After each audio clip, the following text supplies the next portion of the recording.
Hi everyone, జై జనసేన గోపాలకృష్ణ లాగ్స్కి తిరిగి స్వాగతం. ఆంధ్రప్రదేశ్లో అంతర్గత భద్రతపై జాగ్రత్తలు తీసుకోవాలని సూచనలు చేస్తూ హెచ్చరిస్తూ రాష్ట్ర ప్రభుత్వ ప్రధాన కార్యదర్శికి డీజీపీలకు లేఖ రాశారు జనసేన పార్టీ అధినేత శ్రీ పవన్ కళ్యాణ్ గారు. విజయనగరంలో ఒక యువకుడికి ఐఎస్ఐతో సంబంధాలున్నాయని, వేలుళ్లకు కుట్ర పన్నిన విషయాన్ని రాష్ట్ర నిఘా వర్గాలు గుర్తించిన సందర్భంలో పవన్ కళ్యాణ్ గారు ఈ లేఖ రాశారు. పవన్ కళ్యాణ్ గారు రాసిన ఆ లేఖలో ప్రతి జిల్లాలోనూ ఉగ్రవాద సానుభూతి పరులపైన, స్లీపర్ సెల్స్ పైన, అక్రమంగా వలస వచ్చిన రోహింగ్యాలపైన ప్రత్యేక దృష్టి పెట్టాలన్నారు. వారి కదలికలపై అప్రమత్తంగా ఉండాలని హెచ్చరించారు. ఆపరేషన్ సింధూర్ తర్వాత ప్రతి క్షణం అప్రమత్తంగా ఉండాలని ఇలా పలు సూచనలు చేశారు. ముఖ్యంగా మనకి తీర ప్రాంతం ఎక్కువ, తీర ప్రాంత రక్షణపై ప్రత్యేక దృష్టి పెట్టడం అవసరం అన్నారు. తీర ప్రాంతంపై నిఘా పెట్టి పెహల్గాం దాడులు, ఆపరేషన్ సింధూర్, వీటి తర్వాత దేశ అంతర్గత భద్రత కోసం రాష్ట్రంలోకి అక్రమంగా వచ్చిన రోహింగ్యాలు, వారిని ఉగ్రవాద సానుభూతి పరులను, స్లీపర్ సెల్స్ ను, ప్రభుత్వం వద్ద ఉన్న సమాచారాన్ని మరింత లోతుగా విచారణ చేసి చర్యలు చేపట్టాలన్నారు. ఉత్తరాంధ్ర, గోదావరి, మన్యం జిల్లాలపై ప్రత్యేక దృష్టి పెట్టాల్సిన అవసరం ఉందని, అనుమానాస్పద కార్యకలాపాలపై నిఘా పెట్టి తక్షణం తీసుకోవాల్సిన చర్యలపై ప్రభుత్వానికి నివేదికలు సమర్పించాలని కోరారు. పవన్ కళ్యాణ్ గారు ఈ లేఖలో అక్రమంగా వచ్చిన రోహింగ్యాలపై ప్రత్యేకంగా ప్రస్తావించారు. గుంటూరు జిల్లాతో పాటు మిగిలిన అన్ని జిల్లాల్లోనూ వలస వచ్చిన రోహింగ్యాలను గుర్తించేందుకు దర్యాప్తు చేపట్టాలని, వీళ్లలో కొందరికి ఆధార్ కార్డులు, రేషన్ కార్డులు, ఓటర్ కార్డులు కూడా ఉన్నాయని తెలుస్తోంది. ఇది చాలా ఆందోళన కలిగించే విషయం. ఈ వలస వచ్చిన వాళ్ళందరికీ ఐడి ప్రూఫ్స్ ఉన్నాయా? ఉంటే ఎవరు ఇచ్చారు? ఎలా పొందారు? వారికి షెల్టర్ ఇచ్చింది ఎవరు? స్థానికంగా ఎవరు వాళ్ళకి అండగా ఉంటున్నారు? వారికి సహకరిస్తున్న వ్యక్తులెవరు? ఇలాంటివన్నీ పూర్తి స్థాయిలో విచారణ చేయాలని ఆ లేఖలో స్పష్టం చేశారు. ఈ రోహింగ్యాల వల్ల ఇక్కడికి వలస రావటం వల్ల కేవలం మన అంతర్గత భద్రతకు ప్రమాదమే కాదు, నిరుద్యోగం కూడా ప్రమాదంలో పడుతుంది. ఫ్రెండ్స్, ఆంధ్రప్రదేశ్, తెలంగాణ రాష్ట్రం 2 రాష్ట్రాలుగా విడిపోవటానికి కారణం ఇదే కదా. తెలంగాణ రాష్ట్రం ఏర్పడటానికి ప్రధానమైన 3 కారణాల్లో ఇదొకటి. స్థానికులకే ఉద్యోగాలు అనేదే వాళ్ళ డిమాండ్. మన యువతకు చెందాల్సిన ఉద్యోగాలు, వ్యాపారాలు వాళ్ళు చూసుకుంటున్నారు. వాళ్ళు ఇక్కడ స్థిర నివాసం ఏర్పరచుకున్నారంటే స్థానికంగా ఉన్న మన యంత్రాంగంలో తప్పు లేదా? మన స్థానిక యంత్రాంగాన్ని కూడా తప్పుంది. మన అధికారుల నిర్లక్ష్యం ఉంది. 2017లో గోల్డ్ స్మిత్లుగా ఉపాధి కోసం వచ్చారు. వీరి మూలం మయన్మార్ దేశం. ఈ వలస వచ్చిన వాళ్ళని తిరిగి పంపించకపోతే భావితరాలు మనల్ని క్షమించవు. వీళ్ళు మన దేశానికి చాలా ప్రమాదం. బంగ్లాదేశ్ వీళ్ళని వెళ్ళగొట్టింది. భారతదేశం ఏమి ధర్మశాల కాదు. ఇక్కడికి ప్రతి ఒక్కళ్ళు వచ్చేసి ప్రభుత్వం నుంచి అన్నీ ఫ్రీగా పొందటానికి. వాస్తవానికి 2021లో సుప్రీంకోర్టు కూడా ఈ రోహింగ్యాలకు భారతదేశంలో స్థానం లేదని స్పష్టం చేసింది. కానీ ఇక్కడ ఉన్న వాళ్ళు వారి హక్కులను కాపాడాలని చెప్పి పిటిషన్లు వేశారు. ఇదొక పెద్ద ప్రాబ్లం. అసలు బేసిక్ గా ఈ వలసదారులను ముందే వాళ్ళ మీద నిఘా పెడితే రేపు జరగబోయే నష్టాలను ముందే నివారించవచ్చు కదా అన్నారు. జనసేనాని పవన్ కళ్యాణ్ గారు మన రాష్ట్ర పోలీసులు మరింత కట్టుదిట్టమైన చర్యలు తీసుకోవాలని, ఎంతో ప్రశాంతంగా ఉండే విజయనగరంలో ఒక ఐఎస్ఐ సానుభూతి పరుడు పోలీసులు అరెస్ట్ చేశారంటే రాష్ట్రంలో పరిస్థితి ఎలా ఉన్నదో చాపకిందు నీరు లేక అర్థం చేసుకోవచ్చు. ఈ అంతర్గత భద్రతపై కేంద్ర ప్రభుత్వం ఎప్పటికప్పుడు హెచ్చరిస్తూనే ఉంది రాష్ట్ర ప్రభుత్వాన్ని. కానీ రాష్ట్ర ప్రభుత్వం నిఘా పెట్టినట్టు కానీ, విచారణ చేసినట్టు కానీ, దర్యాప్తు చేసినట్టు కానీ ఎక్కడా లేదు. పోలీస్ డిపార్ట్మెంట్ని అప్రమత్తం చేసిన దాఖలానే లేదు. కనీసం వీళ్ళు ఇంటర్నల్గా డీజీపీ స్థాయిలో మీటింగ్ ఏమన్నా దీని గురించి చర్చించుకున్నారా అంటే అది జరిగినట్లేదు.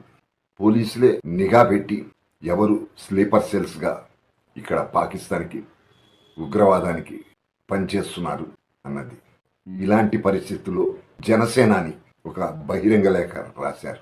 రోహింగ్యాలతో సమస్యలు వస్తున్నాయని, అలాగే ఇంటి దొంగలు ఇండియాలోనే ఉంటూ ఇండియాకి వ్యతిరేకంగా పనిచేసేవాళ్ళు, స్లీపర్ సెల్స్, వీళ్లను ఐడెంటిఫై చేయమని లేఖలో రాశారు.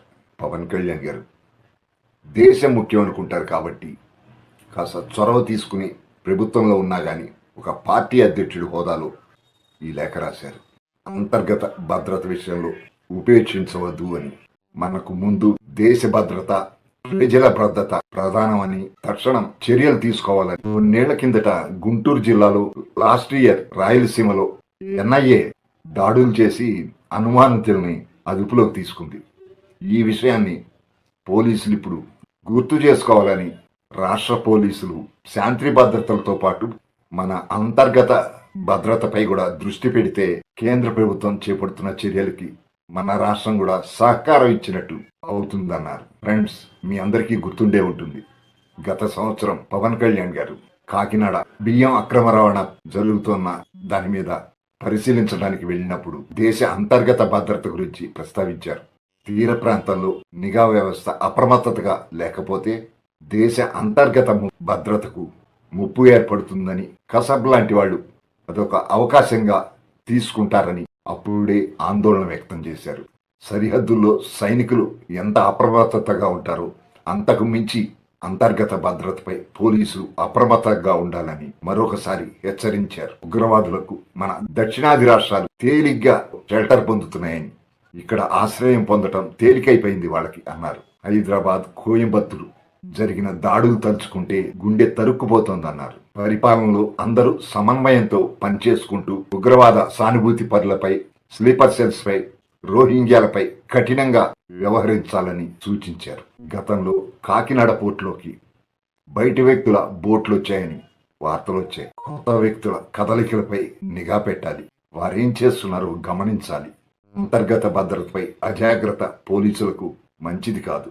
లేటెస్ట్ గా తెలంగాణ, ఆంధ్రప్రదేశ్ పోలీసులు సంయుక్తంగా చేసిన ఆపరేషన్లోనూ మన రాష్ట్రంలో కొన్ని ఉగ్రవాదుల జాడలు కనిపించినట్లుగా తెలుస్తోంది. విజయనగరంలో దొరికిన సిరాజ్, ఇతన్ని పోలీసులు విచారణ జరుపుతుంటే బయటకు వస్తున్న విషయాలు వింటుంటే భయం కలుగుతోంది. ఇలాంటి సానుభూతి పరులు ఇంకా ఎంతమంది ఉన్నారో తెలుగు రాష్ట్రాల్లో స్లీపర్ సెల్స్ గా.